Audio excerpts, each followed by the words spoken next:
Welcome. This is 30 Minutes of Truth for Life with Pastor Poole, pastor of the Bethesda Baptist Church located in Muskegon, Michigan. Join Bethesda each week on this station as we meet the challenge of change through Truth for Life.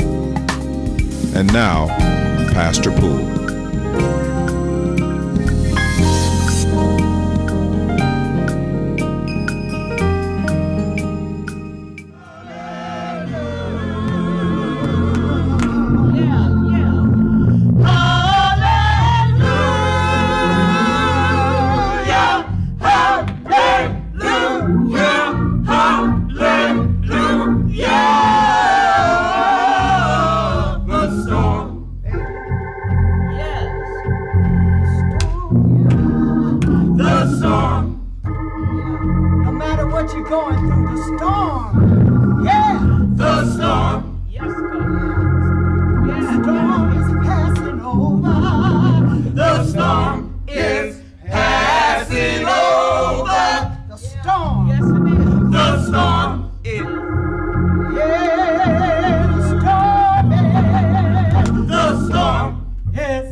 The alliteration from the Message Bible as a foundation for the message to you today, which comes from Luke, the 4th chapter, the 21st through the 30th verse. He came to Nazareth, where he had been reared, as he always did on the Sabbath. He went to the meeting place. When he stood up to read, he was handed the scroll of the prophet Isaiah. Unrolling the scroll, he found the place where it was written, "God's Spirit is on me.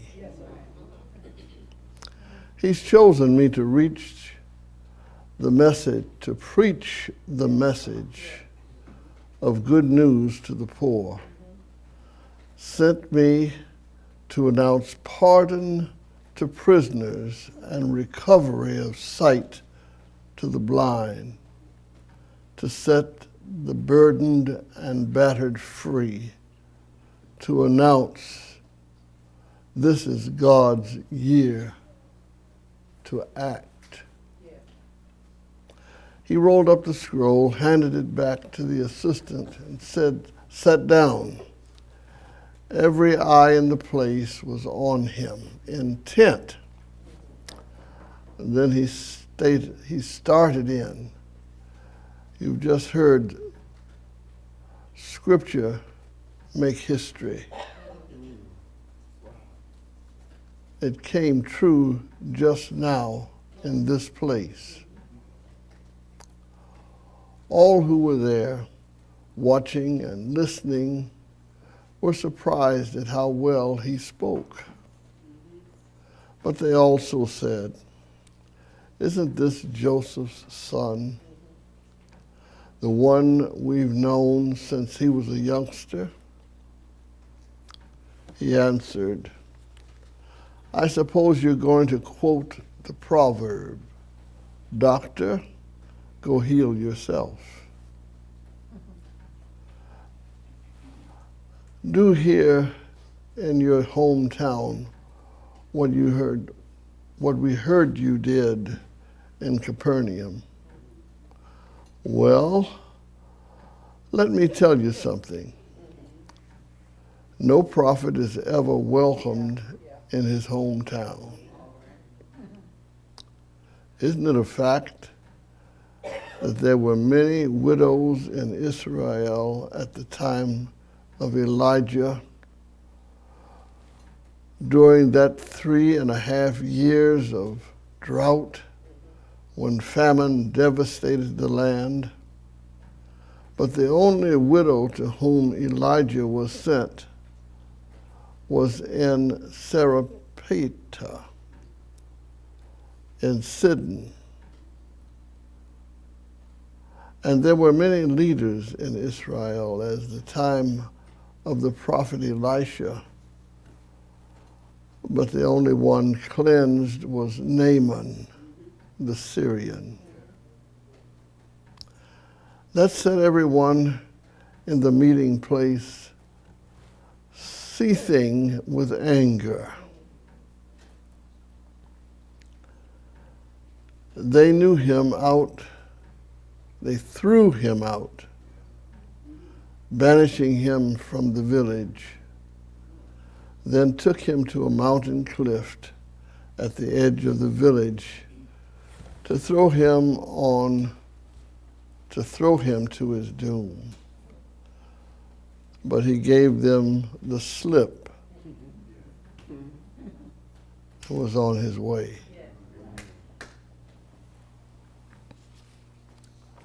I want to share with you today through this text by looking at its context, a message that can simply be entitled Now, but we've given it a broader scope, or we think we have anyway, and that is the necessary now. And if there is anything in Scripture which kind of paints the picture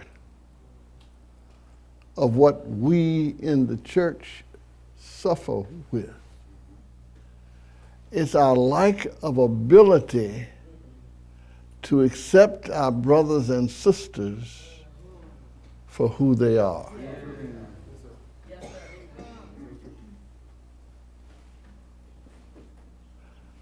And because we have to struggle with that, we never seem to get a view of the vision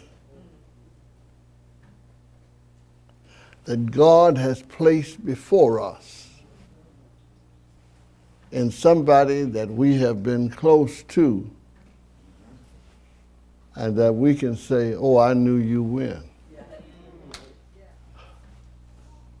I went to see Aretha Parker yesterday.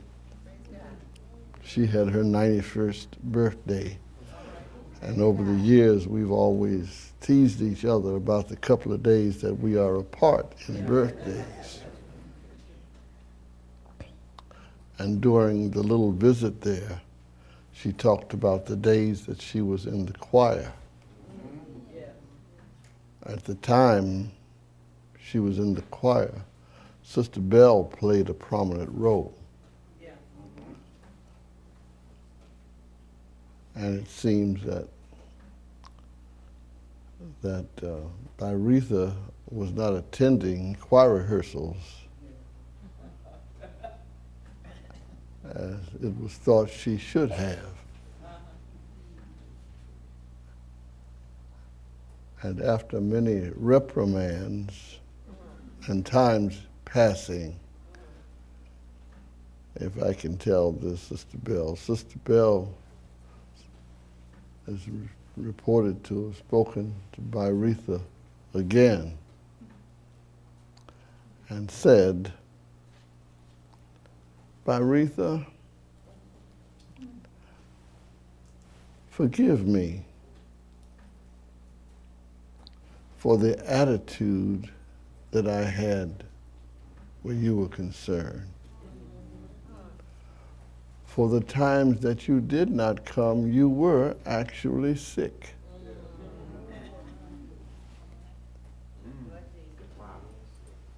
And did not make it. And I want you to forgive me for my wrong appraisal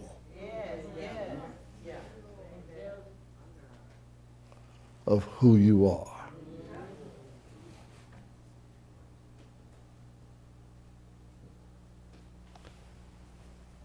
And because that is so important to the constitution of a community, I wanted to share that with you today as a part of the context of the text. Because all of us have misguided moments.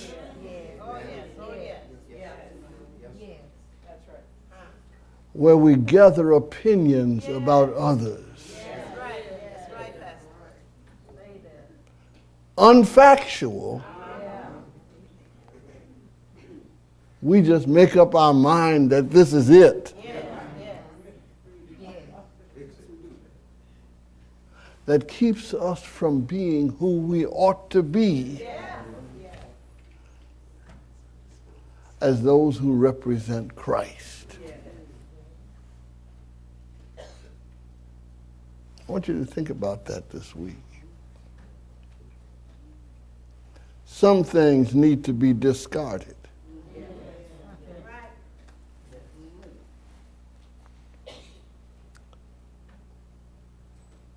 Some things need to be thrown away.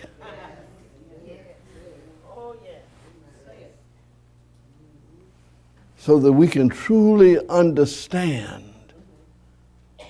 our relationship. And that being that all of us are the same in one thing in life. And that is, we are prone to be exposed to temptation. Yes, sir. To think that we are better than the other person. Oh, yeah.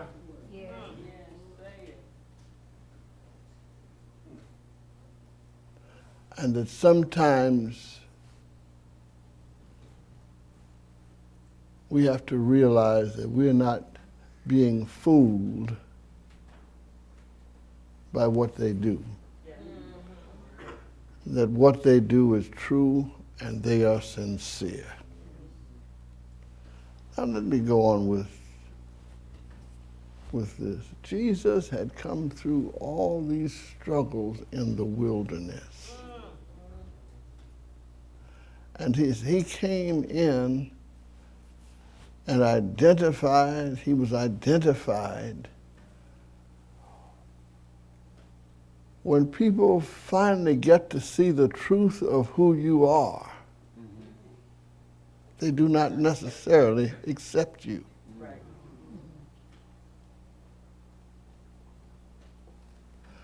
But you cannot be a lesser person to them.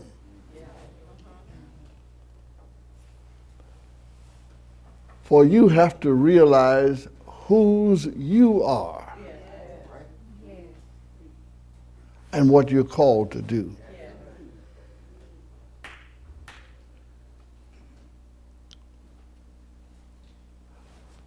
Familiarity breeds contempt.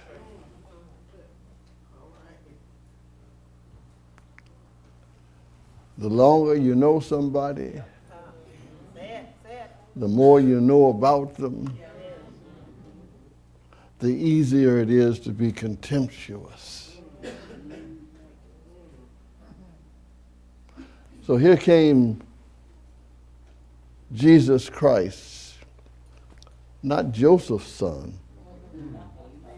but the Son of God. Not Joseph's son, but the Son of God. To bring blessings. And he was already doing that, teaching there in the synagogue. But those who were in the synagogue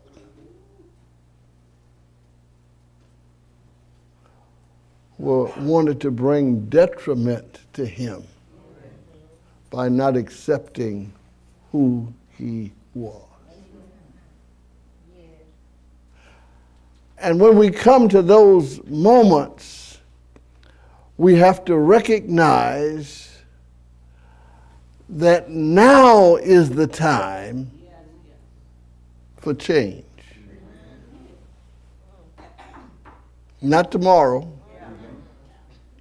not down the road a piece, but right now.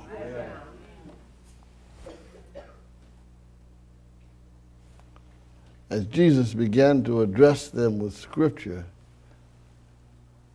it began to unsettle many assumptions that are the hearts of people. Stories that are opposite to what they think. This is the case here. Jesus does not suggest that Jesus is doing something that is very different from what he did before. But God has been at work all the time in him while he is in his struggle. Now, what I want to say about that brings Sister Bell in. That he who recognizes, or she who recognizes God as the leader, cannot be content with a wrong ascription.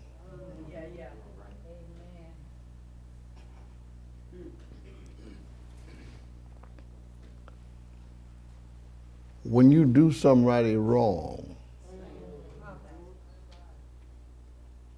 you can't be satisfied until that wrong is corrected.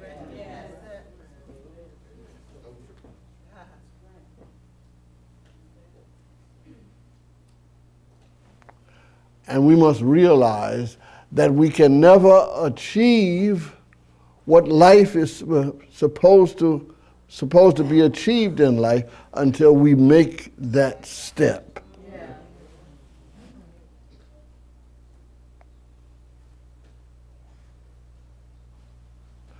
You're not going to be a true Christian until you are willing to clean your slate.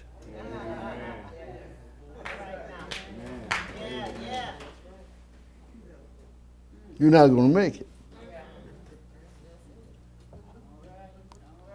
You have to come to the point where you put all the junk off and realize who you're serving. And not let others get in the way. Because you recognize the importance of the moment in life.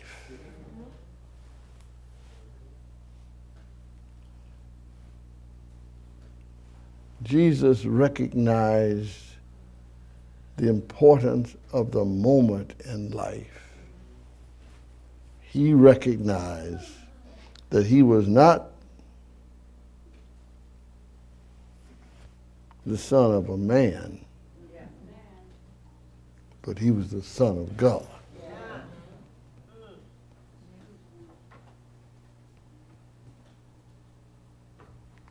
And what we need to come to understand is when you give yourself to Christ, you're giving a recognition that you're the children of God. And the children of God act differently than the children of men.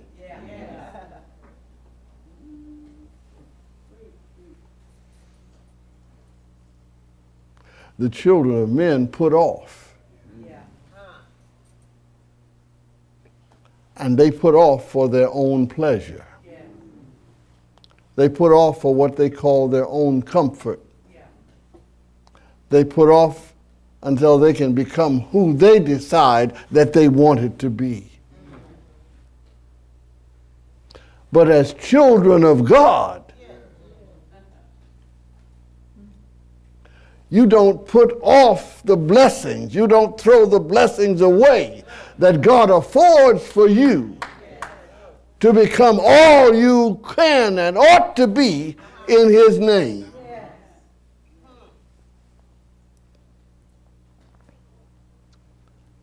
And I want to just insert somebody here today needs to think about what now offers to you. There are some things that can't wait until tomorrow.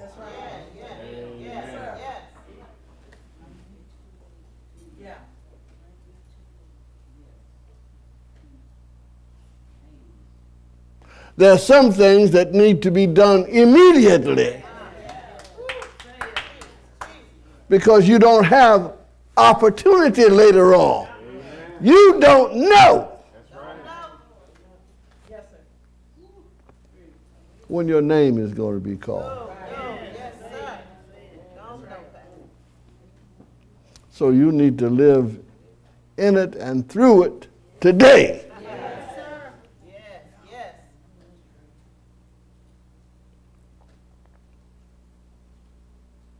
You can't wait until tomorrow. I spoke with a former member. He still calls himself a member, who lost a son last week. A young man who was still in his 50s. I baptized him in the Poole here.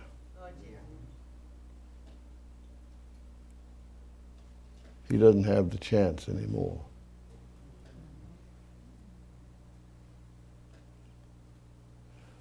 We don't have the opportunity to put off what we should be doing today until tomorrow.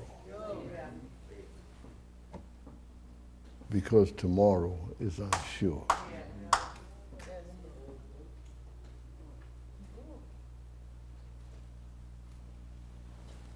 We can't defer because of our disdain for each other.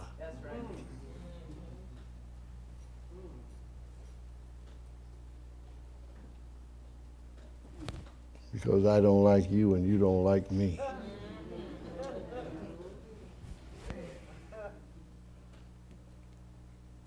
We cannot put off the call of God to be disciples of each other.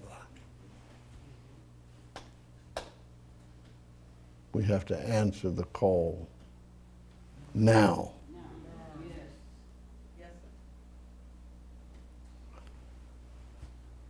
You and I possibly could list a whole number of things that we're sorry that we didn't do at the moment we had the opportunity.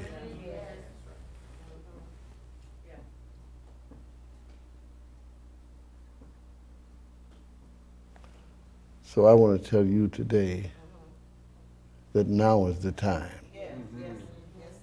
Whatever it is in your life, if you are claiming that you are a child of God, that you are a Christian, don't let this moment pass. When there are things you need to move out of the spectrum of your living, so that you can become, so that you can be all He has designed you to be. This is not a tomorrow situation. This is a today situation. The moment you hear my voice, Not next year. Not next year I'm going to do better. But the moment you hear my voice, answer me. Not just because you can say yes, but because your heart is given to God. Now, I don't know where my notes stop.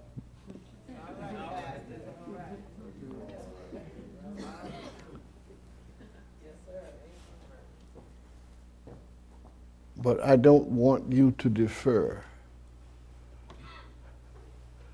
There are a lot of things, and I'm going to close with this, that we can do as a church, a community, that we don't do because we make such distinctions about each other.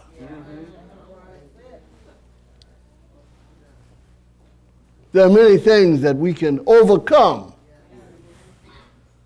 but we don't overcome them because we're too busy measuring each other.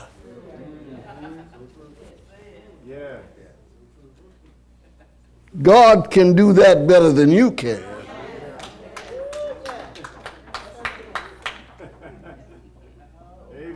And he never intended for you to have the role of judgment.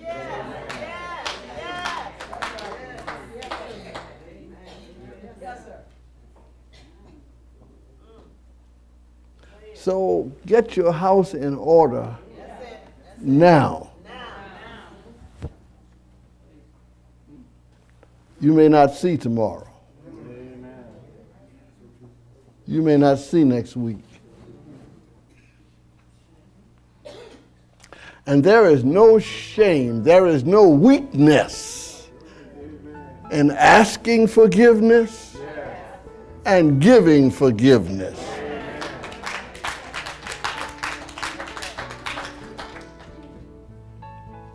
That's why in Corinthians the word love just jumps out. Just jumps out. If you love me, you'll be what you ought to be.